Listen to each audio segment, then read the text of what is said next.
So, basically, what I was going over on Sunday night were three main poses, and it's Tadasana, Urdhva Hastasana, and Samasthitihi.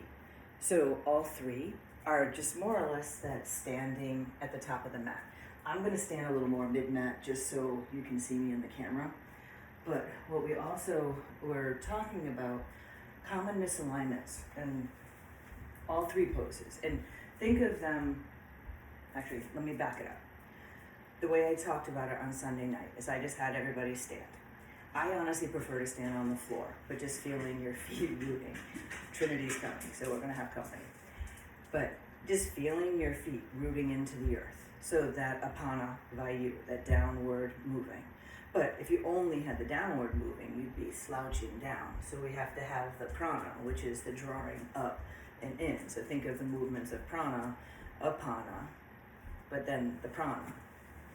But then also samana, drawing into the center. So thinking of wrapping in from your core, but also vyana, because if you were only samana, you'd be drawing in. So you need the balance out. So what's so amazing about, this pose, Tadasana, Samasthitihi, Urdhva Hastasana, they're simple. You're just simply standing, but you are doing all the movements of prana. So back to the feet. Always start at the root. Think of grounding down through your feet, through your toes. And you'll be able to see it some in the video with my legs when they activate, because what I think about doing here is I'm not just standing. I was standing on my feet, kind of, doing the sideways hip. To be in Tadasana, you're standing, mountain pose. You're grounding down, you're rooting down through your feet. You're zipping up through the front of your shins, lifting up through your kneecaps, lifting up through your quadriceps. A little squeeze of the glutes, and you don't have to overdo, but your glutes are going to be active. There was always this misnomer about having relaxed glutes in yoga.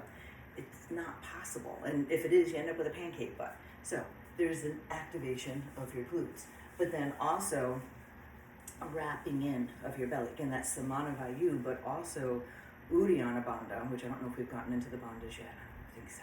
So Mula Bandha, pulling up from the pelvic floor, Uddiyana Bandha, drawing up from the belly, and then Jaladhara Bandha. That's the slight tuck of the chin. We'll talk more about that when we're doing back bends. But right now, shoulders back and down, standing tall. That's the Tadasana. I like to think of it as ta-da! It helps you remember. But, your arms are active, you're reaching out long. And just feeling the energy of standing here like this. It's more open, it's exposed. You're a mountain, you're steady. Now, when you bring your hands to the heart, that's what makes it Samasthitihi. And you can probably even hear it in my voice, how it softens it. So just feel the energy of your arms being down at your side. And then when your hands come back towards your heart. Now, this isn't written in stone, but the way I sequence the namaskars, the beginning of the namaskar, we either start here or here. But at the end of the namaskar, for me, I always end at Samasthitihi. I like to think of bringing it back to the heart. That's just a side note, but maybe a way to help you think about it. So, tada, and then bringing it back to the heart. But also, common misalignments is not as much in Tadasana and Samasthitihi, but when you start to go into Urdhva Hastasana, because here, people might start to kind of throw their ribs out, stick their tailbone back. It almost starts to look like chair. So starting first in Tadasana, thinking about lengthening the tailbone down, firming up from the bellies to the ribs, thinking it just like you're in plank, you're in Chaturanga, like Chaturanga. It all comes back. That's why this is so important. Now, I just looked in the video and I noticed I was actually locking my knees. So that's one of the things, if you're hypermobile, like for me, see how they're kind of locked out right now?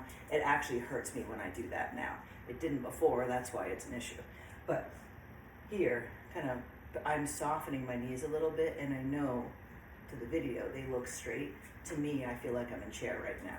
So feeling that energetic lift of telling people to kind of feel where they are in their feet, in their knees. Do they feel strong or do they feel locked out? And then again, lengthening tailbone down, shoulders back and down. Now when we come into Urdhva is up, Hasta is hands, so Urdhva Hastasana is upward facing hands. it's usually when you're taking that inhale before you're going to be going into that exhale and the forward fold. Now, there's different ways to transition through that. We'll talk about that later. But for Urdhva Hastasana, think of it as when people bring their arms up overhead. If they're not thinking about it, they're probably going to have a common misalignment of throwing their tailbone back, kind of exaggerating it. So the idea would be just to let yourself reach up tall. Now, which way do you move your arms? Whichever way you want to. It might depend. As a teacher, you could have a different shape based on what you're doing in the rest of class. And if it's not really relevant to what you're doing, have people move in a way that feels comfortable for their shoulders.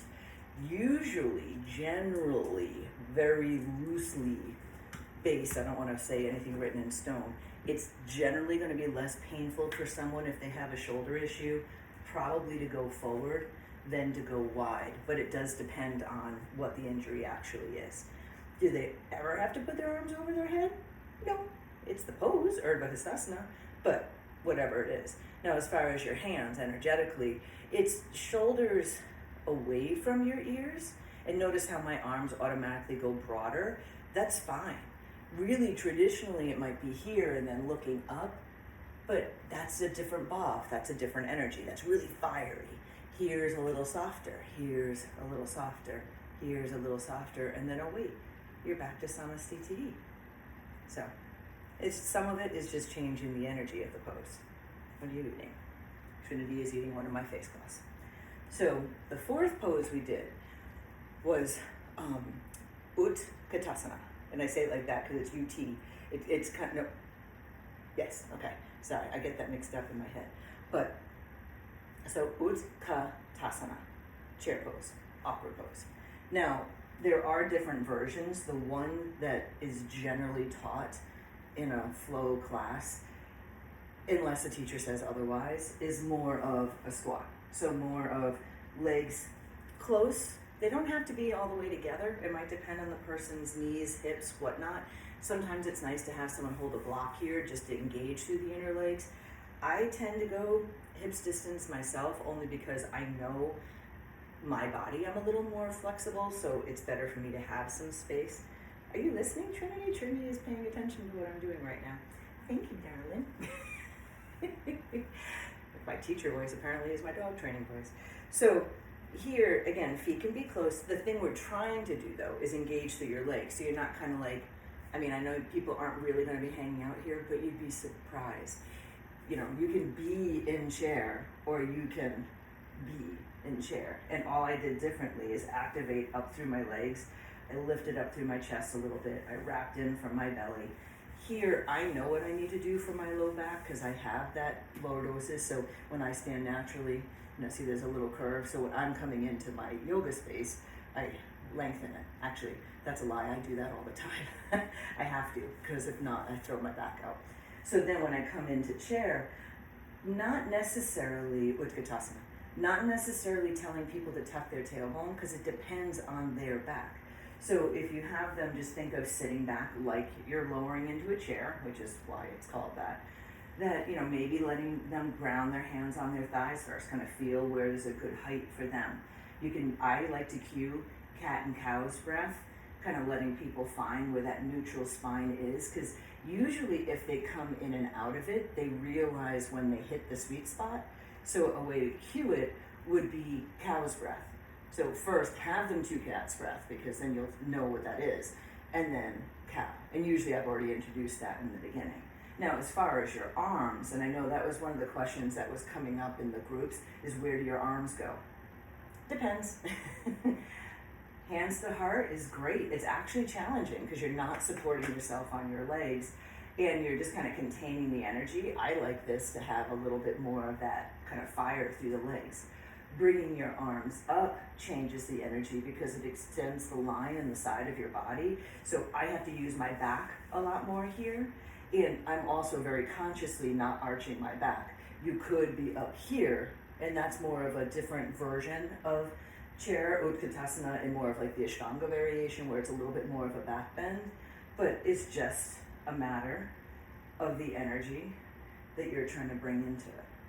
So I won't make this too much longer right now. We did talk about some other stuff and did a little round robin teaching thing, but that's the foundation. And I'm going to share this with Coral to give to Kathy and to Dulce.